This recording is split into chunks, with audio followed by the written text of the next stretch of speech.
Talim kita hari ini, talim kita masih melanjutkan kapatang tetap perkara ma'rifatullah dan ciri-cirinya bab 4. Ini mungkin ditutup insya Allah di bab 6 ya. Ini karena agak panjang perkara ma'rifatullah ya, sampai Jumat mungkin ya insya Allah.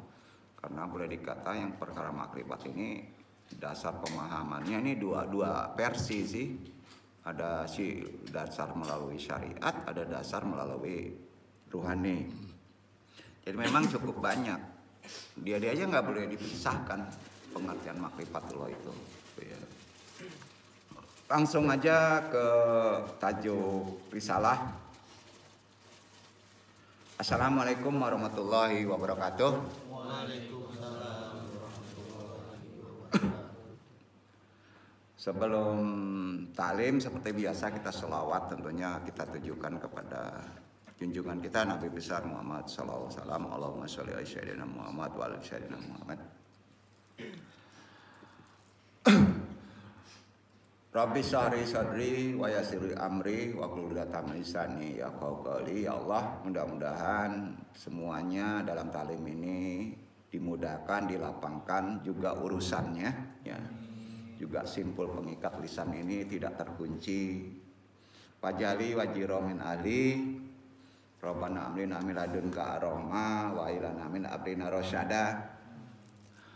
Rabbana laludika qulubana wa dawil haitana wa hablana min ladunka aroma innaka antal wahhab. Ikroman wa takdiman iwan ya ma'a, baik yang hadir secara langsung maupun tidak langsung semuanya rahimakumullah. Puji syukur tentunya kehadirat Allah Subhanahu wa taala, kita masih diberi waktu, diberi kesempatan untuk bisa datang berthalibul ilmi, yang masih banyak sekali orang untuk mendalami ilmu agama boleh dikata entah stagnan, entah merasa tidak perlu, entah merasa sudah bisa. Kita masih diberi hidayah walaupun mungkin nawaitunya ada sebab. Tapi insya Allah masih bertahan aja, Allah merahmati. Di pertemuan hari ini Al-Fakir yang bodoh ini coba membahas perkara jauh lagi, tapi kaitan penekannya pada makrifat dan ciri makomatnya di bab 4 ini penekannya pada makrifatullah. Bismillahirrahmanirrahim. Amma ba'du. Dalam pandangan ilmu filsafat klasik maupun rasional, filsafat itu ada filsafat klasik, ada filsafat rasional, ya, atau disebut filsafat modern lah, konvensional. Yang membedakan manusia dari makhluk lain sama, filsafat juga menjabarkannya adalah fakta. Fakta ya, bahwa manusia itu makhluk yang berpikir dan berakal. Ya. Kepada makhluk lain tentunya ya. Jadi kalau kita tidak berpikir, tidak berakal, dianggap oleh Allah tidak manusia. Kan nggak enak ya? Iya, jelas ya. Tiap hari kita menggunakan pikiran. Kapan berhentinya pikiran? Pertanyaannya sekarang, Ikhwan, kapan berhentinya pikiran? Anda yang bisa jawab nggak? Tidur katanya, enggak. Tidur kadang-kala berpikir kan. Ada yang nggak bisa tidur, ngimpi lagi ya, kelebihan memori, betul nggak? Waktu kopi, nah ini belum sampai, kopi aja masih mikir kan. Makanya sulit khusyuk. Jadi paling berat ajaran Islam itu mendekatkan diri kepada Allah adalah apa? Ya itu tadi. Pikiran sering ditekan, tapi makin ditekan, makin membal, makin menjadi kan. Jadi pikiran itu dibersihkan bahasanya. Ini ulang-ulang antum sampaikan, apapun juga kegiatan antum itu, tolong bersihkan kepala antum dari selain Allah. Kehendak, kemauan, itu aja. Baru antum bisa ngomong pakai Bismillahirrahmanirrahim. La ilaha illallah. Baru ngomong Bismillah. Gampang aja tuh ya. Iya kan? Bersihkan pikiran itu taharannya dengan apa? Enggak sabun bro. Coba suruh bersihin pikiran antum. Sulit kan? Iya kan? Dengan apa? Thayyibah. La ilaha illallah. Enggak ada pikiran di pikiran kita yang ada Allah. Baru bisa pakai bismillah, nama Allah. Clear tuh kan? Clear kan? Allah itu maha cemburu, tidak mau diduakan, apalagi diduakan atribut kan?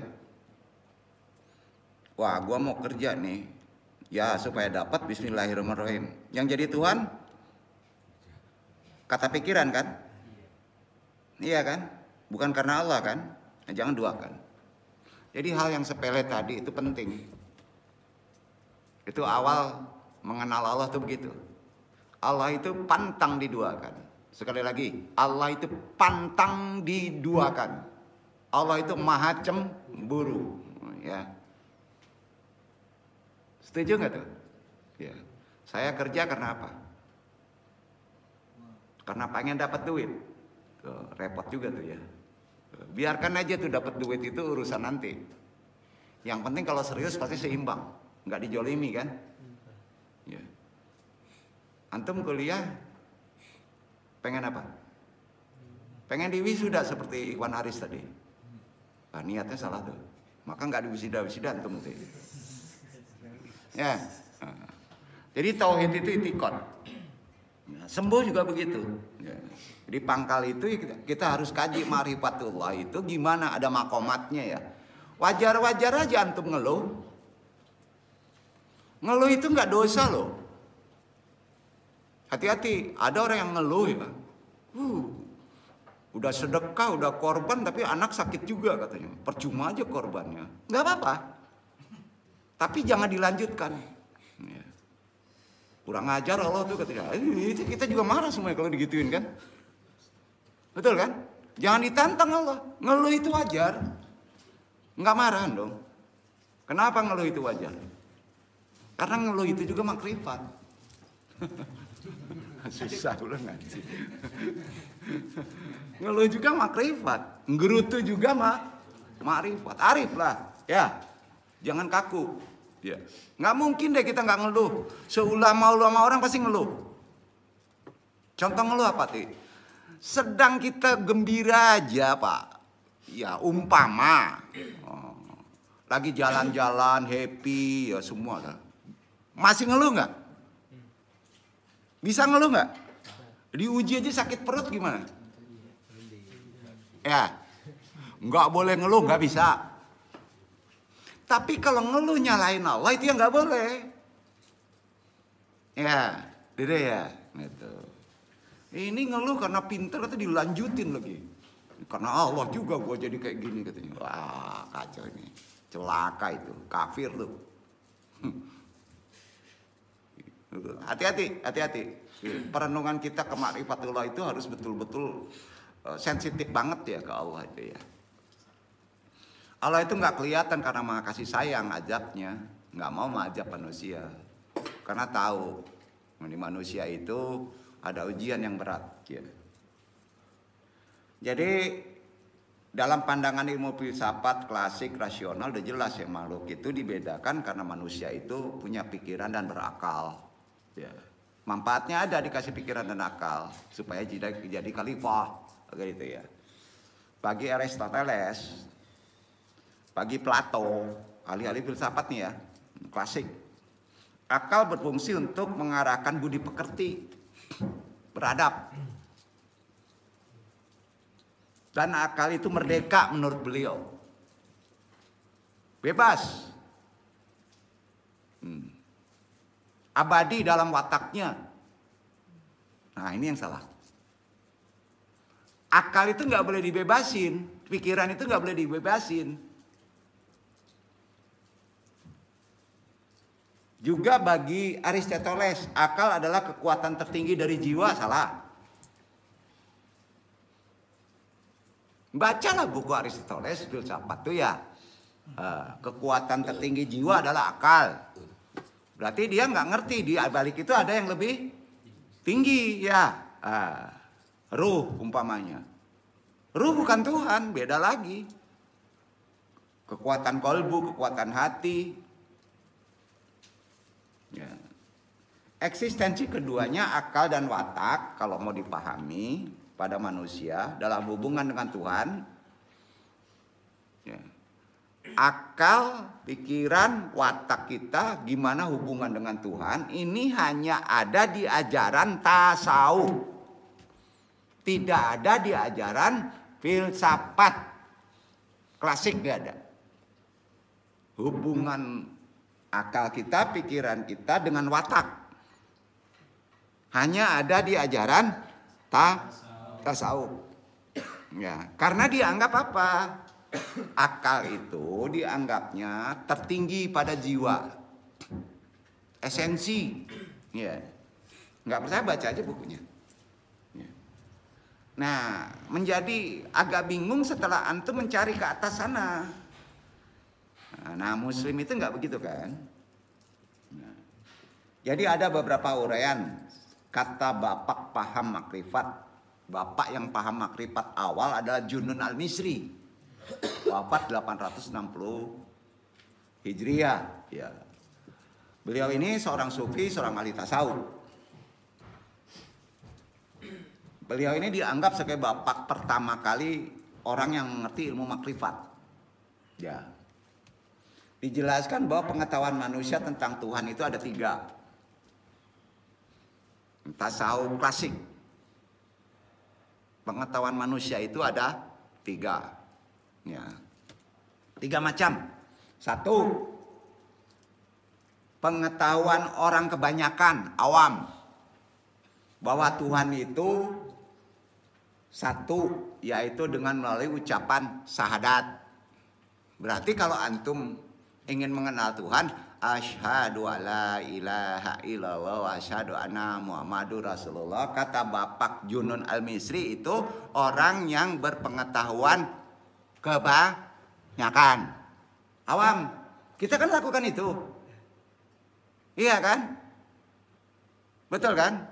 Jadi kalau ada orang nggak syahadat, jangan salahin mereka tidak kenal Tuhan. Iya kan? Cuman anak TK itu kenal Tuhan ya syahadat dulu. Iya. Begitu.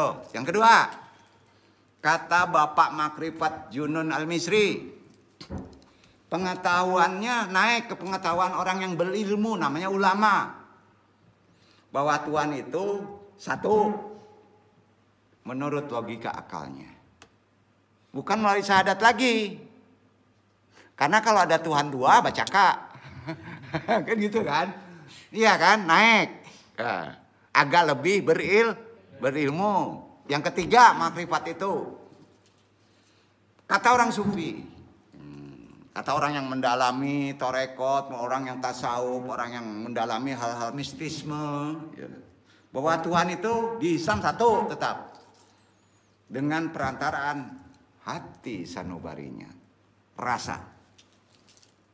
Merasakan Tuhan itu di kalbunya 1 dan ada. Tinggi mana? Pertama hanya taklid. Kedua menggunakan akal. Yang ketiga secara rasa. Yakin mana? Iman aja?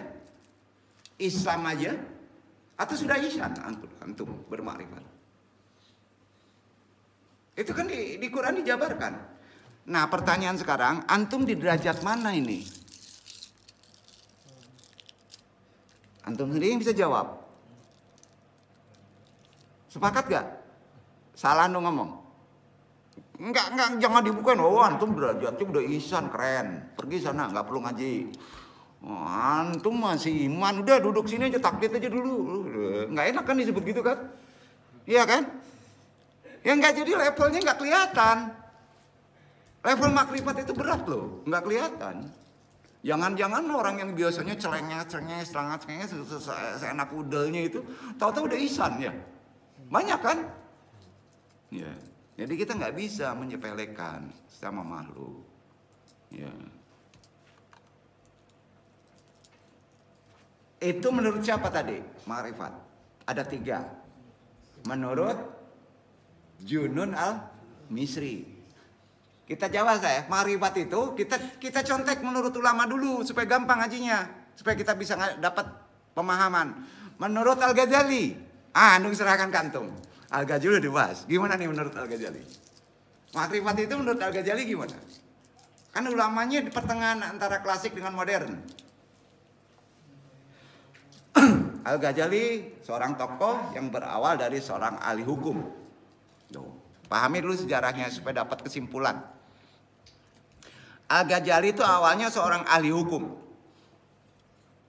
Karyanya kita sama tahu. Al-Mustashfa, berisi tentang jurisprudensi hukum Islam. Iya kan? Nah, lalu setelah itu naik menjadi teolog. Itu Al-Ghazali. Kemudian naik lagi jadi filsafat, filosof Al-Ghazali. Jadi dari ahli hukum berubah menjadi teolog, kemudian jadi filosof, yang terakhir baru menjadi sufi, orang tasawuf. Ya. Beliau ini kan pernah belajar untuk bahas secara manaqib, secara autobiografinya. Imam Al-Ghazali itu belajar kepada Imam Al-Haramayan. Siapa Al-Haramayan gak pernah disebut ya. Pokoknya Al-Haramayan gitu. Ya. Madrasahnya Nidayimah di Nisabur. Ya. Nah.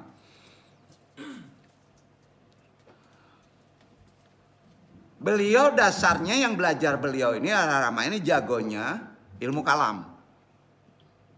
Ilmu apa? Kalam, larinya langsung ke tauhid. Ya. Alirannya Asy'ariyah, ahli sunnah. Ya. Ciri khas aliran ini, ciri ahli sunnah nih ya. Yang ada kan banyak ahli sunnah gitu kan. Antum mau disebut ahli sunnah, saya Asy'ariyah gitu kan. Tapi nggak tahu kan cirinya gimana sih ahli sunnah itu? Akal tidak begitu besar kekuatannya. Akal itu terbatas. Itu ahli sunnah wal jamaah. Akal pikiran itu kekuatannya ndak gadang loh. Tabate. Sehingga banyak bergantung harus kepada wahyu. Jadi akal itu harus disambung ke wahyu. Bergantung kepada wahyu, kemudian memberi argumen rasional terhadap teks wahyu tersebut. Itu ahlul kalam. Masih juga banyak yang melenceng. Ya. Karena itu jadilah orang yang arif. Ya. Menurut para sufi adalah orang yang telah sampai pada tingkat makrifat wihdatul wujud. Ingat, wihdatul wujud ada kata positif, ada kata negatif, tergantung awam atau khusus yang memahaminya. Ya. Dengan hanya menggunakan wihdatul wujud itu daya rasa musyahadah jauh, nggak pikiran. Kalau pikiran dipenggal tuh. Ya. Ada yang berani sekarang. Contoh, disamain aja konsep agama itu. Udah hampir sama dengan wihdatul wujud. Ya. Pesantren gini ya. Kan disamain aja. Ya. Slalom, baik. Slalom, ya, kacau nih. Ujungnya dihujat gak? Nggak bisa juga disalin. Ya, jangan-jangan ini udah musyahadah ya, wihdatul wujud. Bukan nggak boleh nyalain, nggak tepat sasarannya. Karena di manusia awam, di manusia umum itu ada awam, tingkatannya beda-beda. Kita jangan masuk ke situ, itu wilayah khilafiyah, wilayah perdebatan ngapain? Ya, sampai ujungnya nggak selesai. Yang penting itikad akidah kita benar. Capek ya, habis pulsa, ya, udah kan. Ujungnya nggak selesai. Paling nanti korbannya politik kan. Ya. Orang arif itu orang yang menyatakan bahwa Allah itu adalah alam semesta itu sendiri. Kan bingung tuh. Itu udah bener ada nggak benernya loh. Kalau nangkep salah nanti batu, gunung disangka Allah kan. Betul kan? Jadi gimana memahaminya? Nah. Itu yang kita rasakan jauh. Apa yang kita lihat dan apa yang kita dengar, maka semuanya itu adalah dari zat Allah itu sendiri kan. Mau wujudnya gunung kalau nggak ada Allah nggak ada bisa nggak? Suara burung kalau nggak ada Allah bisa nggak? Berarti itu ada di alam semesta karena Allah maha meliputi. Bisa disebut apa? Mazharnya, bayangannya. Maka hati-hati dengan alam. Antum yakin nggak sampai saat ini antum dimonitor Allah? Allah nggak ngelihat kita. Gila itu orang tuh ya. Iya. Betul kan? Makanya pas antum sendiri itu iman yang tertinggi. Pas sendiri gimana deh? Main game, ngelihat video porno, enak aja Allah disangka lagi ngumpet. Gimana itu? Salah itu. Ya. Salah itu. Bukan begitu. Justru yang paling mengerikan waktu antum lagi sendiri. Ya, kalau lagi sendiri betul-betul Allah monitor kita, maka pas ada lagi orang banyak, antum dituntunnya untuk tidak berbuat maksiat. Tuh. Maka waktu sendiri iman itu. Itu yang disebut arif. Itu kata Imam Al-Ghazali. Naikkan lagi. Makrifat itu menurut pandangan Ibnu Arabi. Nah, ini lebih nyantrik lagi nih. Bukunya Ibnu Arabi kan tahu itu. Ya. Kalau diterjunkan langsung ke kondisi sekarang jadi ekstrim loh. Ya. Nah, dari pengertian tentang makrifat ternyata di kalangan khususnya Ibnu Arabi, para sufinya sendiri sampai sekarang sering kontroversial. Berbeda pendapat. Karena Ibnu Arabi ini menjelaskan orang arif adalah orang yang menyaksikan Allah dalam segala sesuatu. Nah, kalau kita nggak hati-hati nih, di PAP ada Allah ya. Iya, betul. Di UIN ada Allah kan. Iya kan? Betul kan? Dari segala sesuatu. Bahkan melihat Allah adalah sumber inti dari segala sesuatu. Nah, melihat ini konsepnya kan banyak. Ada melihat dengan rasa, ada melihat dengan jiwa, ada melihat dengan nur, ada melihat dengan akal, ada melihat dengan indrawi. Yang indrawi nggak bisa, dengan akal pun nggak bisa. Ya, nah itu. Jadi Ibnu Arabi ini berpendapat mengenai makrifat ini, makna kata melihat itu sendiri dari kata arif. Banyak maknanya, maka disebut segala sesuatu ada Allah. Ibnu Arabi ternyata sudah melewati jauh definisi makrifat Al-Ghazali kan? Iya kan? Bahkan sudah menempati apa yang disebut sampai titik puncaknya wahdatul wujud. Itu yang diajarkannya, bersatu dengan Allah. Tapi tetap konsepnya Allah ya Allah, hamba ya hamba. Tuh. Hal ini tampak lebih jelas dalam ungkapan orang arif yang sempurna adalah orang yang melihat segala sesuatu yang disembah menjadi tempat terwujudnya yang maha benar. Ya. Apa aja yang disembah, di situ ada wujud yang maha benar. Al-Khaliq, Al-Haq. Ya, maka disebut Tuhan. Apa yang disembah? Misalnya disembah batu, di situ Tuhan. Konsep ini harus dipahami secara sisi yang berbeda. Ada mazhar Tuhan, berarti ada Tuhan. Yang gitu. Oleh karena itu mereka meyakini segala sesuatu yang disembah sebagai Tuhan walaupun dengan nama-nama tertentu seperti batu, pohon, hewan, manusia, malaikat, Tuhan juga. Nah, ini salah pengertian tadi. Perantaranya ke sana gitu. Jadi paham makrifat Ibnu Arabi seperti ini tentu berbeda paham makrifat dengan Al-Ghazali. Al-Ghazali menggunakan pikirannya.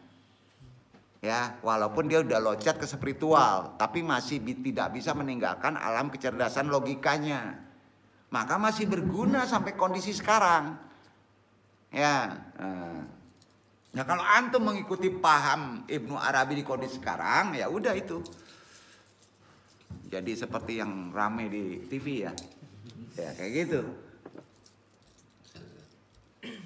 Sampai-sampai paham pada masa itu Ibnu Arabi itu sampai disebut kafir. Salah satunya adalah Ijaduddin Abbas As-Salam. Sama masa hidupnya. 577-660 Hijriah. Di samping Ijaduddin Abdul As-Salam, Ibnu Taimiyah, tokoh-tokoh Islam Saudi Arabia pada umumnya mereka di bidang ilmu kalamnya beraliran Wahabiyah. Wahabi itu dipelopori oleh Muhammad Ibnu Abdul Al-Wahhab. 1703, 1787 juga turut mengecam ajaran Ibnu Arabi. Wahabi aja mengecam ajaran Wahabi. Ya. Syekh Badran Al-Khaliki, Syekh Abdul Al-Latif, Ibnu Abdul As-Saudi, dan Syekh Sayyid Arif itu dari Arab Saudi. Dikecamnya ajaran ilmu Arabi. Komentar mereka, keyakinan yang mereka, diantaranya As-Bustami, Al-Halaj, Ibnu Arabi, salah satu kelompok-kelompok itu ya, Bustami, Al-Halaj, Al-Barabi. Kalau di Al-Bustami itu kelompok penekanan yang sering jadi masalah adalah ajarnya itihad. Pernah dengar itihad? Ya. Kalau Al-Halaj kelompokannya ada yang tahu nggak? Hulul. Ibnu Arabi Wahdatul Wujud. Ke Indonesia ada. Masuk ke daerah Sataria. Ya. Nah, tapi harus dijelaskan itu. Kalau enggak menjadi kacau nanti. Kalau disyariatkan, Hamzah Fansuri menggunakan Wahdatul Wujud, tapi dalam konsep ruhani loh. Kemudian semakin tampaklah perbedaan, penyimpangan serta perlawanan mereka terhadap Islam seperti yang tercantum dalam Fusus Al-Hikam. Karena orang syariat diserangnya. Sesungguhnya dalam buku itu telah terjadi penipuan, penyebaran ajaran iblis, betul tidaknya wallahu alam. Jadi ada orang yang menggunakan Fusus Hikam tapi dirubah. Wah, itu ajaran iblis. Ya, wallahu alam ya. Kita pahami lagi titik sasaran tadi sejarahnya ya. Perbedaan pola berpikir itu pada ulama dulu kontroversial. Ya. Terutama dalam kajian makrifat. Jadi makrifat ya. Kita tahu ujungnya makrifatullah deh. Mengenal ya. Mengenal siapa? Mengenal Allah kan. Intinya adalah satu ajaran dalam bidang tasawuf kan. Yang untuk pertama kalinya dibangun oleh Junun Al-Misri. Jadi bapak makrifat itu Junun Al-Misri. Menurut beliau makrifat adalah cahaya. Udah. Jadi makrifat itu menurut beliau disimpulkan cahaya. Kalau di Quran cahaya apa? Kosakata yang mendekati sama. Nur. Apa? Nur. Ya. Dilontarkannya, diucapkannya oleh Junun Al-Misri ini Tuhan ke dalam hati sufi. Cahaya itu dilontarkan ke hati sufi. Seorang yang berjalan menuju Allah. Jadi orang yang tahu, kata Junun adalah arif. Karena ada cahaya di hatinya. Orang yang tahu tidak memiliki wujud tersendiri, kata Junun, di dalam tubuhnya tidak ada wujud sendiri, tetapi berwujud melalui wujud Tuhan. Jadi limpah karunia-Nya lebih tinggi dari awam. Karena ada tambahan wujud Tuhan. Nah gitu. Makrifat biasanya diiringi dengan muhabbah. Tahu muhabbah? Cinta Tuhan. Antum kalau sudah cinta mabok nggak? Ngelihat atap aja bisa ngomong-ngomong. Walah, indahnya nih. Ya. Walaupun atapnya udah kerepot, kalau ngelihat atap aja indah lah. Itu yang mabok, isik. Hati-hati kalau orang sudah puncak mabok pada Allah, kata-katanya itu aneh. Iya kan? Ya kita aja yang normal, kalau yang jatuh cinta ya sama Laila Majnun ya, nah, suruh ke pasar dia pergi pasar. Betul kan? Betul kan? Kalau udah mabok. Yang ditakutkan suruh ke jurang, pergi juga ke jurang kan. Kacau ini kan. Betul. Maka akan muncul orang yang udah mabok itu ucapan-ucapan ganjil. Kalau orang udah tingkatnya seneng ekstasi, ganjil ya? Siapa yang pernah mabok? Tunjuk tangan. Orang yang sadar di luar aneh nggak? Ya, gitu. Ucapannya pasti ganjil. Makanya salah satu yang maboknya benar, mabok kepada Tuhan itu boleh. Tapi ingat, bisa jadi fitnah untuk orang lain kan? Yunus Al-Misri pernah mabok. Di depan orang kita ngomongnya Tuhanku. Tetapi ketika sendiri kekasihku. Kalau orang banyak itu Tuhanku Allah. Pas dia sendiri kekasihku ngomong tuh celoteh. Kenapa tuh? Ini gilo ya. Nah, gitu. Dan yang dimaksud kekasihku di sini ya Tuhan juga kan? Tapi beda sama komat. Waktu sendiri nggak boleh ada yang ngambil. Karena sifat cinta itu satu. Kalau ada cinta yang dua namanya buayu. Bukan Rio. Ya, betul kan? Nah, makanya Tuhan nggak bisa diduain. Karena terdapat keengganan menerima tasawuf. Ya. Karena konsep tadi ada di kalangan ahlul hadis dari mazhab Maliki di Afrika, ya. Afrika itu utara dan Mesir pada akhirnya Yunus Al-Misri dihukum mati. Jadi bukan ala-ala saja dihukum mati. Yunus Al-Misri juga dihukum mati kena fikih. Pada mazhab Maliki di Mesir yang bernama waktu itu muftinya Abdullah bin Abdul Hakam. Sama. Nah, itu ada faktor pemerintahan politik sama. Karena itu kajian kitab Ihya Ulumuddin dan Al-Mughith Minad Dalal karangan siapa? Al-Ghazali kan? Iya kan? Dibandingkan dengan Futuhat Al-Makiyah dan Fusus Al-Hikam karangan siapa? Ibnu Arabi kan? Yang dimaksud semuanya sebenarnya hanya untuk keempat kitab itu yang berbeda. Hanya untuk apa tujuannya? Hanya untuk penjelasan pengertian makrifat. Mengenal Allah hanya itu. Dan mengungkapkan ajaran tasawuf yang terkandung di dalamnya. Terutama yang berkaitan dengan konsep makrifatullah. Kan itu isinya. 4 kitab itu. Ya. Karenanya karya-karya yang membahas tentang ilmu makrifat, kalau kita perbandingkan, kayaknya sangat jarang atau belum ada perbandingan tadi karya. Tapi bukan nggak ada ya, dulu udah ada. Ulama sekarang entah nggak berani, entah takut disalahkan sesat karena ngelihat sejarah. Al-alat di Pancong. Di Indonesia juga ada, ya kan? Nah, bisa jadi. Akan tetapi karya yang membahas tentang Widatul Wujud menurut Ibnu Arabi sudah ditulis oleh Kautsar Azhari Nur. Disertasinya di tahun 1995, ini baru. Ya.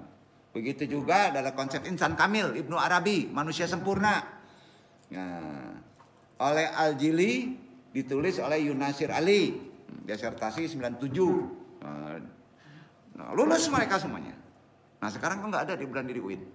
Karangan Al-Hajjaj Hulul. Perbandingan dengan Ihya Ulumuddin. Nah, ajukan tuh. Berani? Gitu kan? Nah. Nung tantang, ada yang berani nggak? Ini nggak hikam aja perbandingan ini kalian nggak ada, kecil lah itulah. Jadi setelah mempelajari teori metode sebagaimana telah yang Dung sampaikan tadi, maka hipotesis yang bisa dirumuskan adalah sebagai berikut. Tadi kan udah jelas tuh, hipotesisnya gini rumusnya. Ajaran makrifat yang untuk pertama kalinya dibawa oleh Junun al-Misri yang wafat 860 Masehi dengan paham sebatas mengenal Tuhan melalui Tuhan. Junun al-Misri itu mengenal Tuhan melalui Tuhan, yaitu dengan memberi cahaya kepada sufi atau salik, pelaku ajaran tasawuf. Pengertian cahaya tadi, ya, sehingga ia mengenalnya seperti apa yang disebutkan tadi. Kemudian diikuti oleh Al-Ghazali yang wafat 1111 4 kali Masehi. Juga Ibnu Arabi yang wafat 1240 Masehi. Ya. Pada awal mulanya dengan munculnya paham makrifat oleh tokoh-tokoh sebelumnya dalam bentuk yang lain seperti hulul al-halaj, kan hulul, itihad al-bustami, maka paham makrifat Ibnu Arabi berawal dari paham makrifatnya Al-Ghazali dan berakhir dengan paham makrifat yang terbentuk Widatul Wujud, mirip seperti ajaran itihad dan hulul sebetulnya. Dari uraian tadi, di risalah hari ini di bab 3 ini terkait dengan makam makrifatullah dan ciri-cirinya, maka kalau kita jeli, kalau kita lebih teliti terhadap kitab monumental karya Al-Ghazali, yaitu Ihya Ulumuddin dan Mughith an Minal Dalal dari karya Ibnu Arabi, yaitu kitab Al-Futuhat Al-Makkiyah, Al-Ma'rifat, Al-Asrar, Al-Malakiyah, Al-Mulukiyah, dan Fusus Al-Hikam, harus dilakukan lewat proses metode yang banyak antum suplai itu. Prosesnya harus begini, tunjukin ya. Ini nggak ketemu nanti di akademis. Ya, metodenya harus intertekstual. Apa? Intertekstual. Apa itu intertekstual? Ngopi dulu andung, karena mahal. Teorinya intertekstual. Itu aja ya. Oh, ngopi dulu andung kan, boleh kan?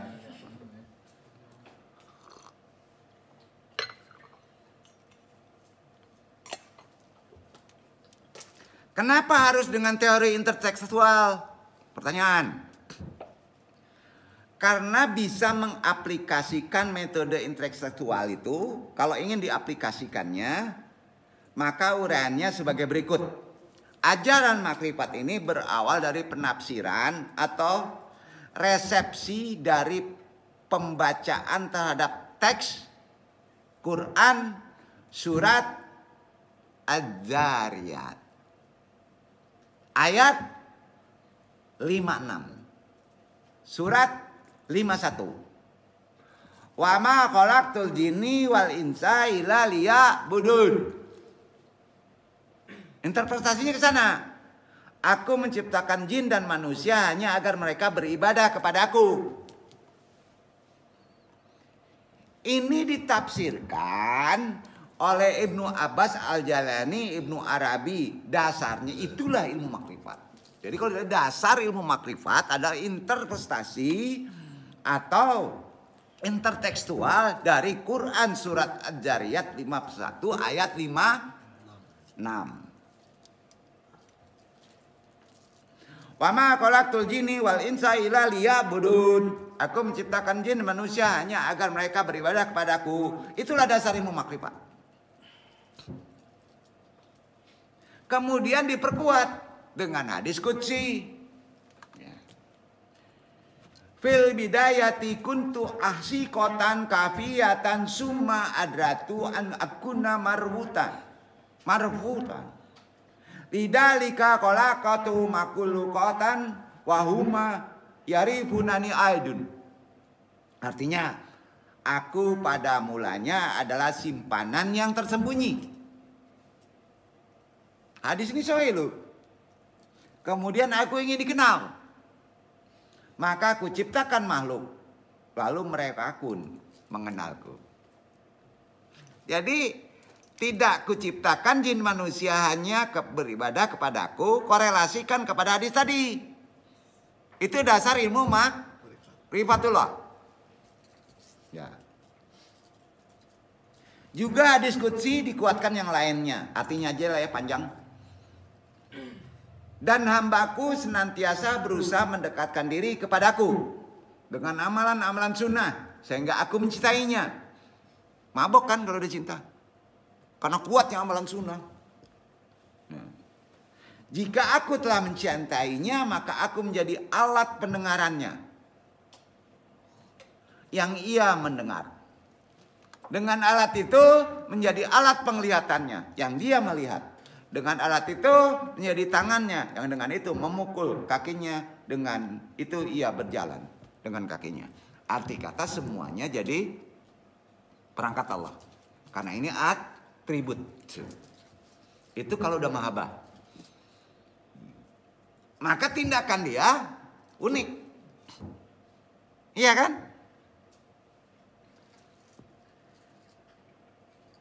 Sampai nggak nih Kaji? Kira-kira sampai ya? Mudah-mudahan antum dimabokin semua kepada cinta. Iya kan? Nah, maka jangan hidup di sini. Nah, ya kan? Gitu. Nikah aja nggak mau loh kalau udah cinta sama Allah. Iya. Eksistensi manusia.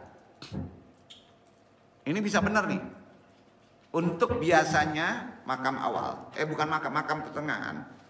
Adalah akal dan watak manusia dalam hubungannya dengan Tuhan. Itu eksistensi manusia. Eksistensi antum itu hubungan akal dan watak kepada Tuhan. Ini hanya ada dibicarakan dalam ilmu apa? Tasawuf. Sudah jelas ini memberikan gambaran tentang pokok penting dalam ilmu tasawuf. Dalam kehidupan kodrat zaman sekarang. Sangat penting ilmu tasawuf. Betul kan? Nah, karenanya dalam ajaran tasawuf ada 5 hal. Berapa hal? Ya, yang pokok-pokok aja, yang paling penting. Dalam soal konsep makrifat dalam ajaran tasawuf ada 5 hal. Pandangan Imam Al-Ghazali juga Ibnu Arabi. Sama. Pertama, ajaran tasawuf dalam konsep makrifatullah ada 5 hal. Baik ajaran melalui Ghazali maupun ilmu Arabi sama. 1. Dengan menggunakan teori resepsi. Resepsi tahu kan? Kalau nikah ada resepsi kan? Nah, teorinya resepsi. Dari teks dihasilkan beberapa paham atau ajaran dalam tasawuf, yaitu Makrifat Al-Kasyaf. Itu ada di Al-Ghazali. Kasyaf. Ada di Quran tuh Kasyaf. Ya. Yang kedua, Ittihad Abu Yazid Al-Bustami. Ada Ittihad itu. Hulul Al-Halaj. Wahdatul Wujud Ibnu Arabi. Teori resepsi adalah teori sastra. Sastra yang dianggap kontemporer. Sebaliknya bila menggunakan teori penafsiran klasik, kefilsafat umpamanya, maka lebih cenderung akan mempertahankan bahwa memperkuat tradisi heresiografi yang berakibat buruk memicu timbulnya konflik secara ketuhanan atau teologis. Kalau antum menggunakan teori tradisi heresiografi atau teori klasik, akan timbul konflik secara ketuhanan di pikiran antum secara teologis. Ya. Yang kedua, pada masing-masing aliran atau komunitas suatu golongan ada persamaan-persamaan paham. Di samping ada perbedaannya. Di antaranya pada tataran kesamaan paham dalam nodes. Pusing-pusing lu, nggak mau tahu. Nodes ya. Sebagai indikasi nilai universal. Dijadikan basis untuk membangun kesatuan umat. Sementara pada tataran perbedaan itu tataran kesamaan, dibangunnya untuk kesatuan umat. Pada tataran yang berbeda dibangun paradigma teologis psikologis, yaitu satu kesadaran bahwa kebenaran bersifat pluralis, plural. Itu perbedaan yang merefleksikan masing-masing aliran bersikap menghargai saja dan menghormati terhadap sesamanya. Itu ajaran tasawuf. Ini kuncinya nanti di arif aja pola berpikir. Ketiga, melalui pendekatan tafsir klasik, ajaran makrifat dipahami sebagai terbukanya rahasia-rahasia ketuhanan. Nah, itu dia, tafsir klasik. Dan tersingkapnya hukum-hukum Tuhan yang meliputi segala yang ada. Umumnya ajaran ini diungkap oleh para sufi aliran Sunni. Umumnya. Sementara melalui pendekatan tafsir kontemporer, ajaran makrifat dipahami sebagai ittihad, al-hulul, bidatul wujud, dan paham ini didukung oleh para sufi aliran falsafi. Keempat, alat untuk bermakrifat menurut Al-Ghazali, alatnya, atributnya adalah qalbu. Apa? Hati. Bukan akal. Bukan indrawi. Mengenal Tuhan itu alatnya adalah qalbu, hati. Bukan indra dan juga bukan akal. Hati menurut Al-Ghazali bukan organ tubuh yang berada dalam rongga dada. Sebelah kiri manusia bukan itu. Itu hati daging. Tetapi merupakan anugerah spiritual Tuhan yang ditempelkan ke hati daging. Ada kekuatan tersendiri. Jadi memang terkadang ada hubungan antara hati fisik dengan hati yang dianugerahi spiritual dari Allah. Kalau hati fisik biasa saja, itu beda dengan hati yang sudah diberi anugerah sama Allah. Ya, maka disebut kata ilham. Sementara menurut Ibnu Al-Arabi, makrifat tidak memerlukan alat. Nggak ada atribut. Karena merupakan zauq, rasa. Dia tetap berasa aja. Yaitu cahaya. Cahaya itu kan nempel, terang aja. Pengetahuan yang diberikan Tuhan ke dalam hati para walinya. Dengan cara menampakkan dirinya sehingga bisa mengetahui hal-hal yang benar dan yang salah. Bukan dalam pengertian wujud. Dengan tanpa mengambilnya dari buku atau lainnya. Ini sama seperti kalau di filsafat namanya gnosis. Apa? Gnosis. Tahu aja, bisa berpikir aja. Yang kelima, terakhir. Ajaran makrifat menurut teori tasawuf. Kelima, adalah konsep ittihad yang dibangun oleh Abu Yazid Al-Bustami. Walaupun orientasinya adalah bersatunya dengan Tuhan Al-Khaliq dengan hamba Al-Khalaq. Sebagaimana hulul. Tapi proses penerapannya berbeda dengan hulul. Hati-hati, berbeda dengan hulul. Bila dalam hulul Tuhan yang turun ke level untuk bersatu, Tuhannya turun bersatu kepada manusia. Maka dalam ittihad atau khalaq yang turun untuk berupaya naik, yang ada di bawah berupaya naik untuk menemui Tuhannya, Al-Khaliq disebut Mi'rajul Mu'minin. Apa? Mi'rajul Mu'minin. Bukan Tuhan turun, tapi kita yang menuju ke atas. Itu perbedaan yang kelima. Karenanya persamaan keduanya baik hulul maupun ittihad dicapai dengan upaya riyadah musyahadah. Silakan pilih. Mau nunggu Tuhan turun atau mau kita menaik ke atas. Ya. Tetap usahanya keduanya melalui apa yang disebut riyadah dan mujahadah. Andung tidak ngajarin mana benar atau salahnya. Karena dimensi waktunya beda-beda. Hulul pada dimensi yang berbeda. Sekarang dimensi yang berbeda. Iya kan? Hak antum mendapat anugerah dari Allah pola berpikir makrifat. Ya. Paham gak maksudnya? Ya. Itu sebabnya dalam hulul mujahadah untuk menghilangkan unsur-unsur nasut. Tasut tuh. Pernah dengar nasut? Nasut itu unsur kotor. Ya. Unsur yang kotor. Maka dalam ittihad mujahadah untuk menghilangkan unsur khalaq. Unsur kemanusiaan yang kotor. Keduanya berorientasi pada bersatunya hamba dengan Tuhan. Jadi unsur kemanusiaannya harus hilang. Repot ya. Pusing gak tuh kepala tuh? Sementara pada konsep adatul bidatul wujud terjadi pengembangan konsep, berkembang konsepnya. Ya.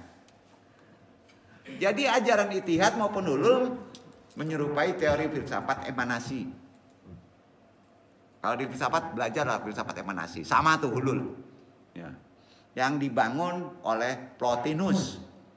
Kalau dalam hulul penjelmaan Tuhan terbatas pada diri manusia semata. Maka dalam wahdatul wujud unsur Tuhan bisa meliputi dalam segala hal di alam semesta. Dengan demikian menurut konsep wahdatul wujud segala sesuatu di alam semesta merupakan satu kesatuan yang sifatnya tunggal, yang merupakan manifestasi dari wujud eksistensi Tuhan. Karenanya Tuhan sebagai eksistensi utama dan alam semesta merupakan eksistensi bayangan atau pancaran dari eksistensi utama tadi. Ya. Manusia sebagai makhluk Allah Ta'ala yang memerintahkan untuk beriman. Allah. Keimanan menunjukkan pada manusia harus menunjukkan kehambaannya di hadapan Sang Khalik. Adanya bayangan itu disebabkan cahaya. Setuju?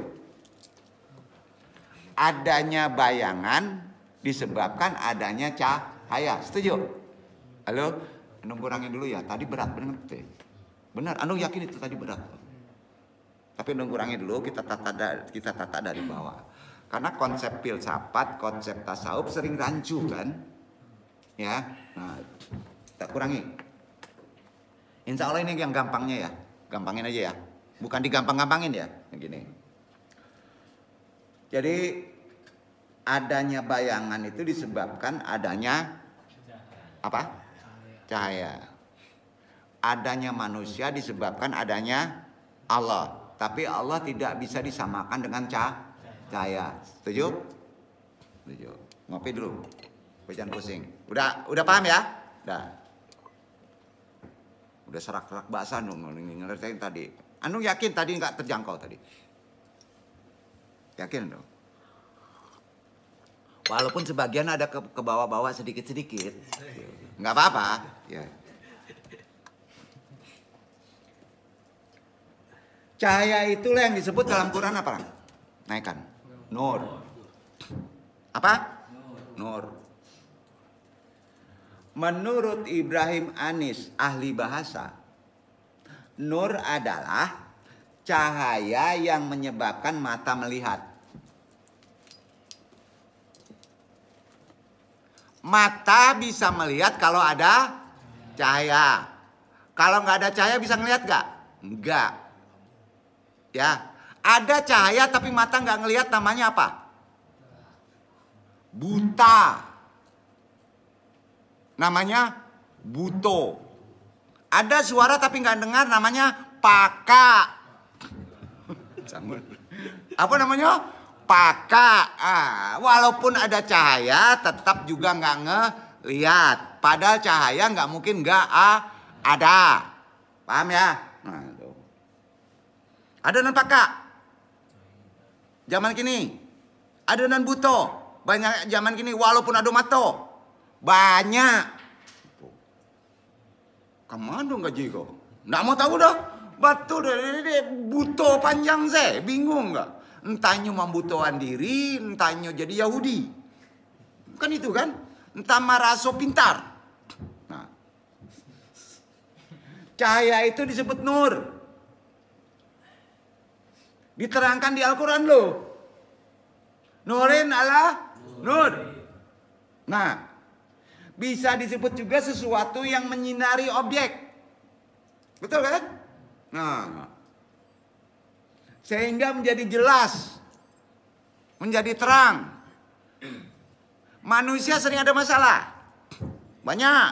Karena hidup adalah cobaan. Butuh nggak penerang? Kama cari penerangnya. Ke akal. Enggak mana orang tuh. Kalau ada nur tuh. Betul. Yaitu Quran. Supaya menjadi jelas dan terang. Mentok juga itu. Skripsi hantu belau. Penerangnya nur. Bahasanya Quran. Masa penerangnya itu risalah? Kamu kaji kok. Quran dulu tanya. baru referensinya, wasilahnya ke referensi, kan gitu ya.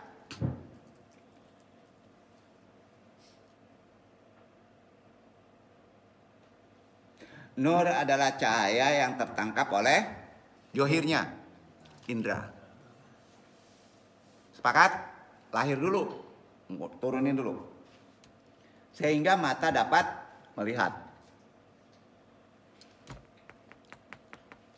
Pengertian ini berkembang. Bukan ke situ aja, kembang.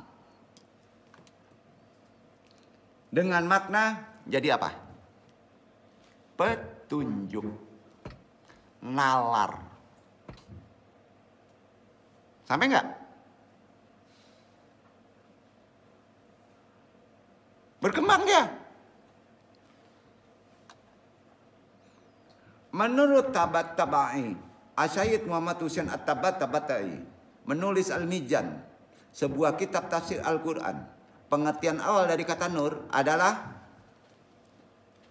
sesuatu yang tampak dengan sendirinya.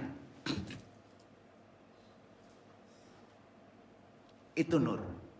Sesuatu yang nampak dengan sendirinya. Dan juga menyebabkan lainnya yang bersifat sensual, naluriah, implisit, menjadi jelas tampak. Kemudian arti ini berkembang menjadi lebih luas lagi. Yaitu setiap alat indera dipandang sebagai nur. Atau mempunyai nur. Jadi tiap mata itu ada nur. Makanya pas ngelihat matanya lain pula nih orang matanya, betul nggak? Itu ngelihatnya nggak mata biasa tuh, ya. Bisa mata Syampa, bisa mata malaikat, bisa mata Nurhalizah kan? Iya kan? Nah, kelihatan itu, bisa kebaca itu. Ya. Dengan hal-hal yang bersifat sensual akan dapat terlihat. Itu peka sendiri aja tuh. Selanjutnya pengertian ini berkembang lagi hingga mencapai non sensual, termasuk akal, dikatakan sebagai nur juga akhirnya akal, sebab ia dapat menyikap hal yang abstrak. Karena itu Ibnu Sina ketika ditanya tentang pengertian nur pada Quran surat Nur, Quran surat 24 ayat 35. Jangan kata antum, kata ahlinya dulu. Siapa? Ibnu Sina. Dibaca. Baca dulu. Kata Ibnu Sina ya, bukan Abu Tasar dulu ya. Apa katanya? Pengertian nur.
يكاد زيتها يضيء ولو لم تمسسه نار نور على نور يهدي الله لنوره من يشاء ويضرب الله الأمثال للناس والله بكل شيء عليم.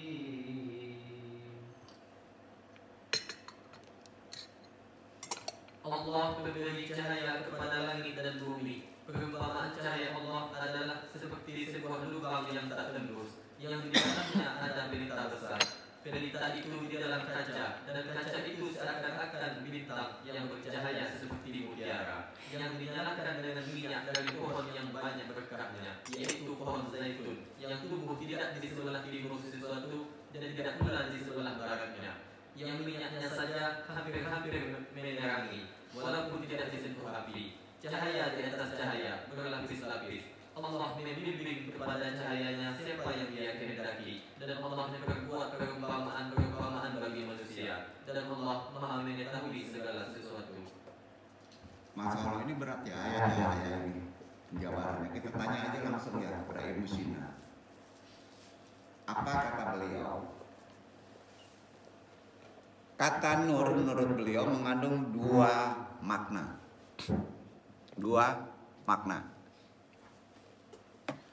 Makna pertama esensial.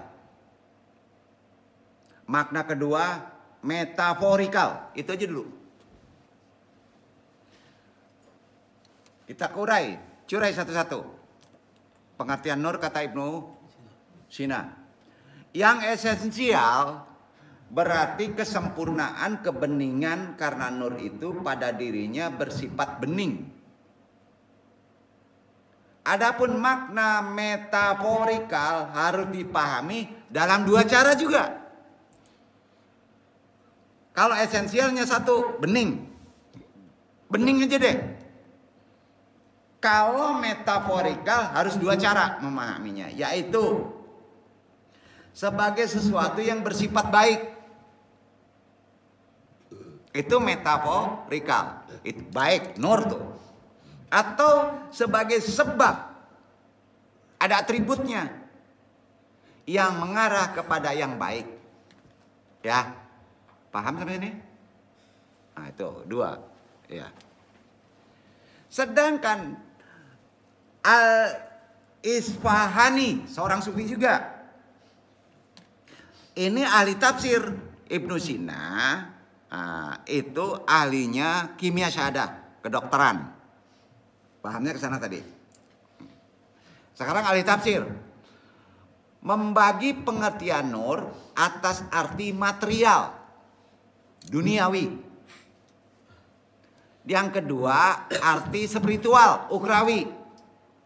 Yang nur artinya material adalah cahaya yang dapat dilihat, ditangkap di dunia oleh mata. Udah nggak perlu dijelasin. Dan arti ini dibedakan menjadi dua.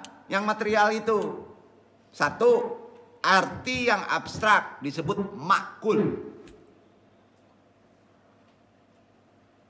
yaitu cahaya yang hanya dapat ditangkap oleh mata hati. Sama ya? Disebut basyirah. Dan dua arti konkret atau sensual itu disebut mahsus, yaitu cahaya yang dapat ditangkap oleh mata kepala, mahsus, mata, ya, pendengaran, itu mahsus. Kalau perkara yang ruhani abstrak adalah makul, hati, basyirah. Sampai sini duduk ya. Ya. Adapun nur dalam arti spiritual disebut cahaya. Apa? Cahaya yang akan dilihat di akhirat nanti. Tapi sekarang bisa teraba. Dalam Al-Quran kata nur disebut berapa kali? 43 kali. Dan paling tidak memiliki arti dalam 3 kemungkinan. 1, cahaya itu sendiri. Ini ada di Quran surat Yunus 10 ayat 5. Dibaca. Ini agak pusing juga nih perkara ayat cahaya. Tapi nggak apa-apa, nanti sampaikan dulu lah. Waladzi ja'ala syamsa.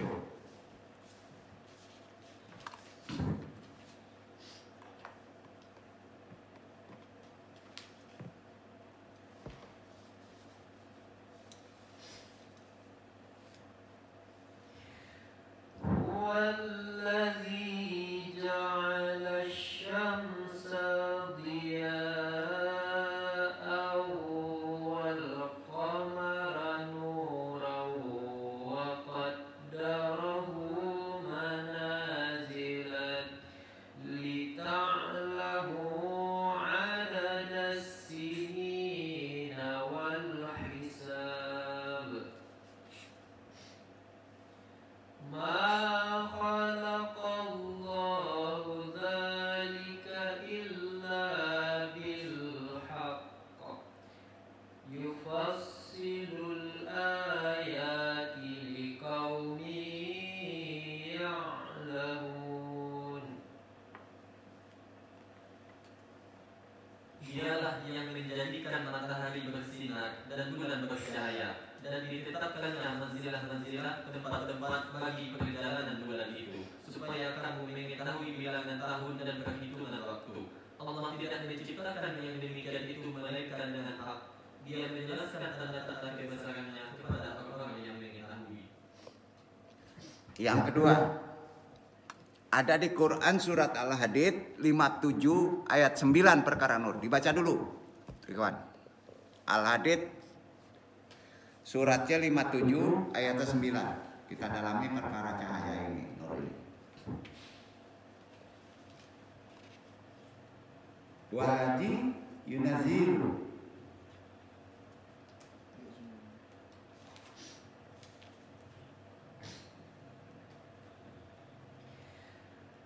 هو الذي ينزل على عبده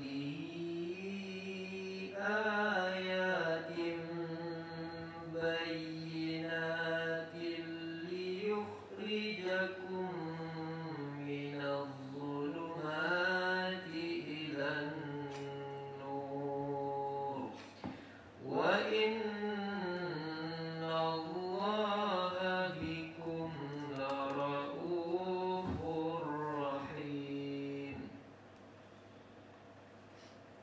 Dialah yang menurunkan kepada hambanya ayat-ayat yang terang Al-Quran, supaya dia mengelokkan kamu dari kegelapan kepada cahaya, dan sesungguhnya Allah benar-benar Maha Penyantun lagi Maha Penyayang terhadapmu.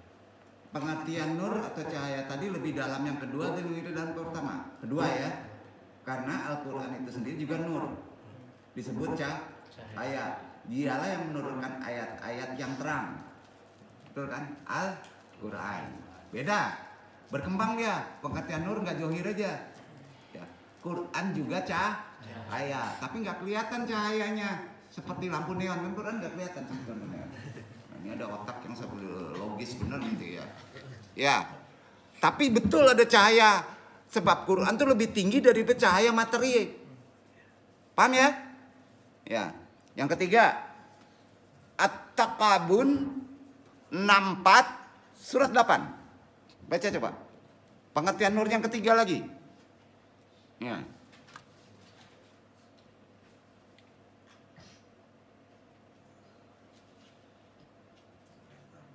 Suratnya 64. Fa aminu billahi.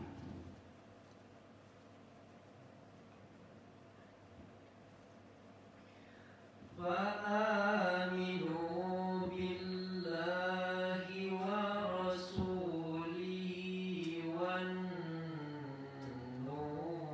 الذي أنزلنا والله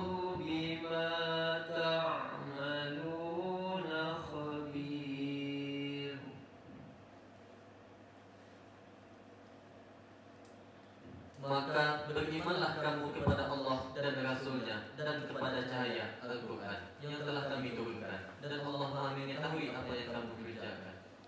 Nah, kesimpulannya perkara itikad iman. Kamu kuat ke iman matahari enggak? Kuatlah, nggak perlu diimani. Karena itu pikiran kamu sih logis. Terlihat kan? Oh iya, bersinar dia. Tapi kok yang hakikinya harus diimani, percaya bercahaya Quran enggak? Kan aneh manusia tuh. Padahal kata Allah, jika demikian halnya, beriman enggak kamu kepada Allah dan Rasulnya?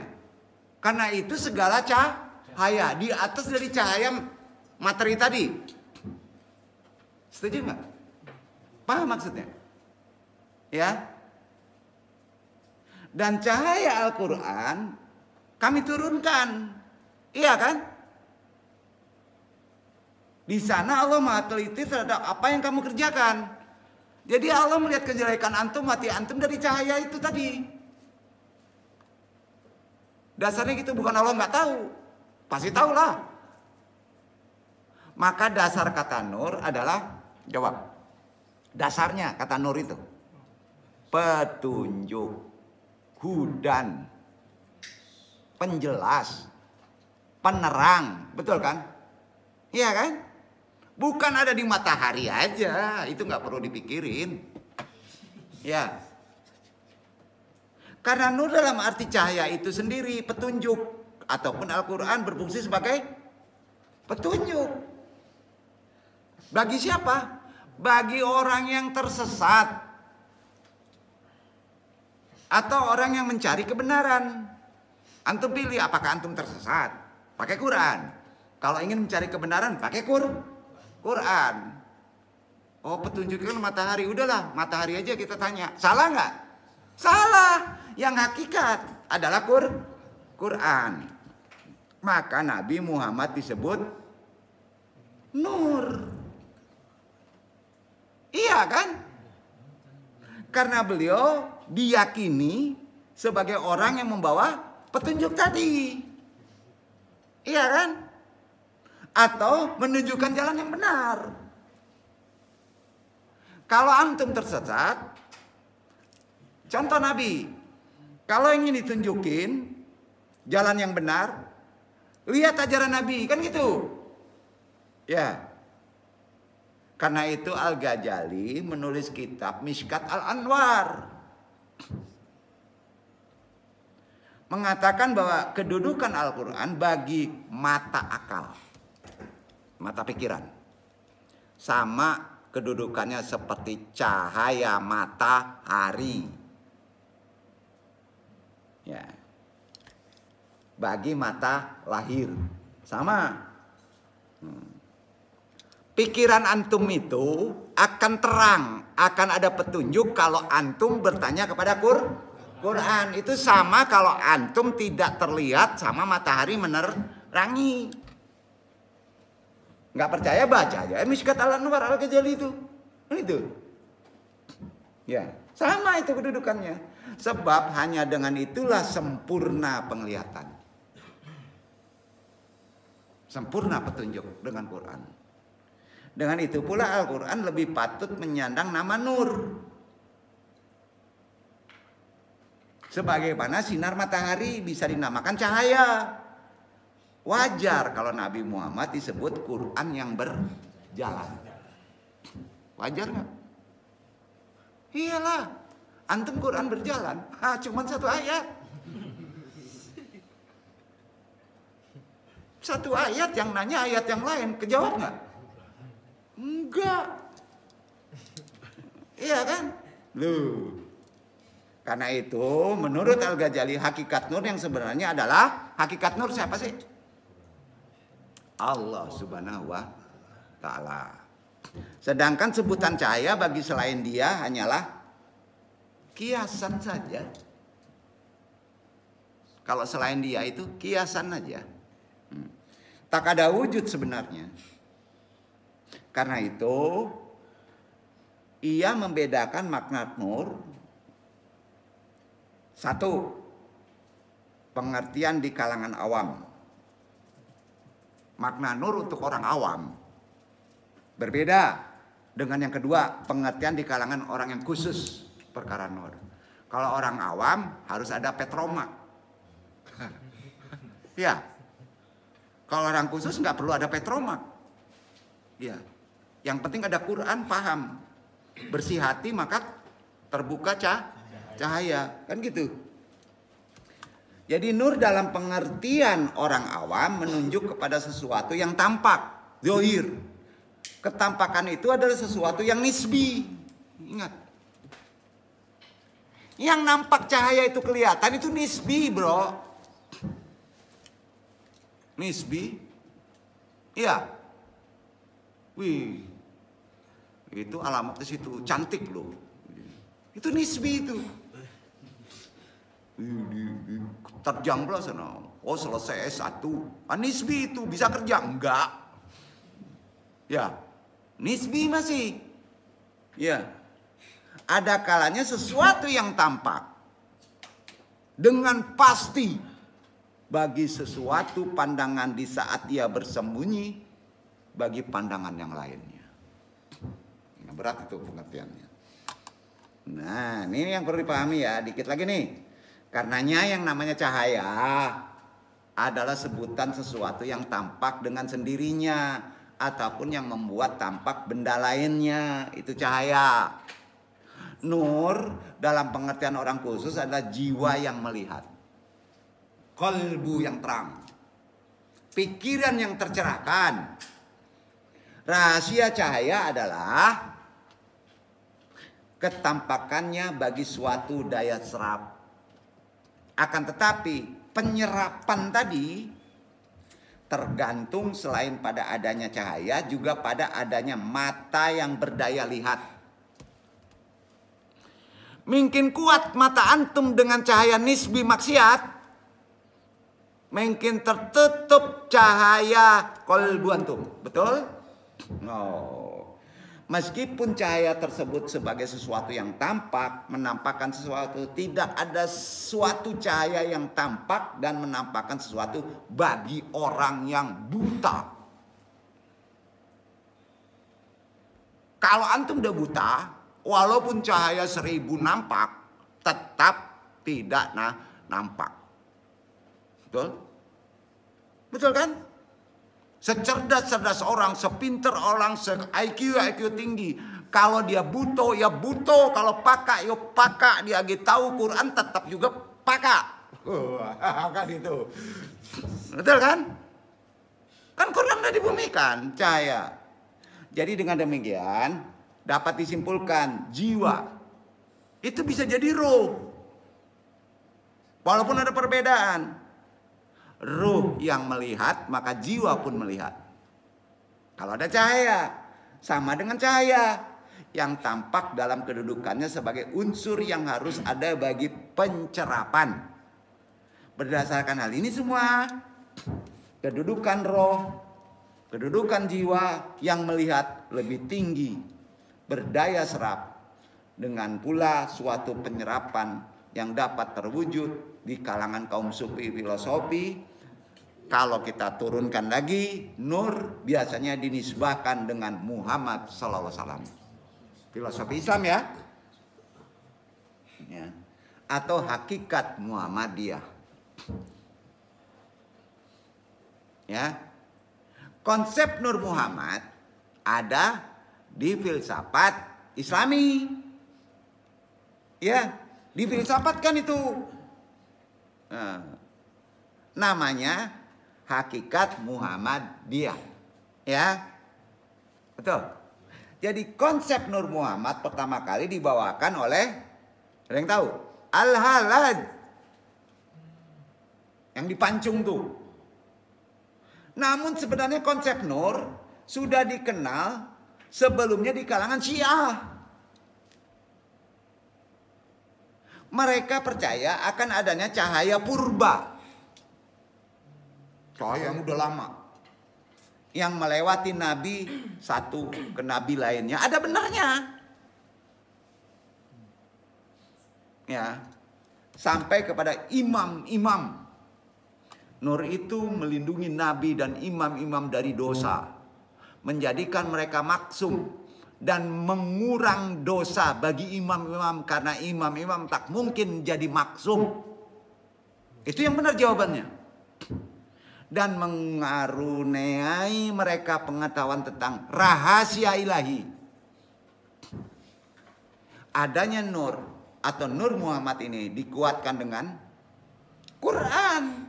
Surat Nur ayat 24 tadi yang sudah dibaca. Allahu nurus samawati wal ard. Allah adalah cahaya langit dan bumi. Jadi kata nur di sini harus ditafsirkan sebagai Nur Muhammad. Selain itu digunakan pula hadis.